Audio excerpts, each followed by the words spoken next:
In the early 1500s, life in London was hard. You'd get your water from streams where people had got rid of their waste. Your life expectancy might be your 30s, and 1 in 3 babies died. But at that time, most people went to church. Why? The only Bibles were in Latin, and the priest didn't even know the gospel. So why would you go to church? People went because they were superstitious. If I show up, maybe things will get better. But it was also in the early 1500s that Martin Luther came along. And he said, it doesn't say that here.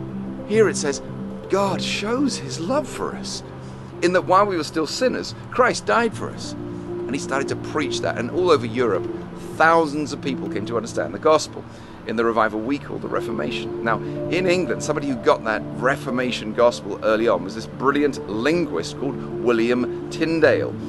And Tyndale was explaining the gospel to his friends, but he was finding it was impossible to establish the people in any truth unless the scripture was made available to them in their own language. You see, if you don't have a Bible, you are the devil's football. You're not just going to guess Romans, You're not just going to guess. So how does marriage work? Marriage is a picture of Christ and the church. You weren't going to guess that. You're not just going to guess stories of people who walked with Jesus and failed him. And Jesus saying, so Simon, do you love me?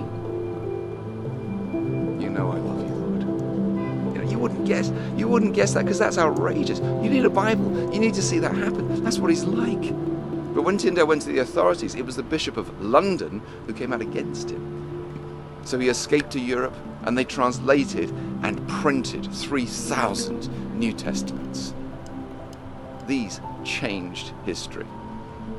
But on this day, having been arrested in 1535, 6th of October 1536, Tyndale was tied to a stake in Belgium. He was strangled and burned.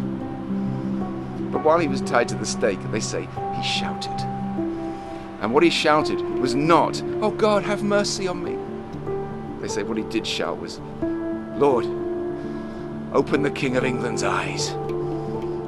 See, Tyndale wasn't begging for his soul. He knew his soul was purchased on a cross outside Jerusalem 1,500 years earlier. He was living by faith. And 2 years later, the King of England said, "There should be an English Bible in every church in the land."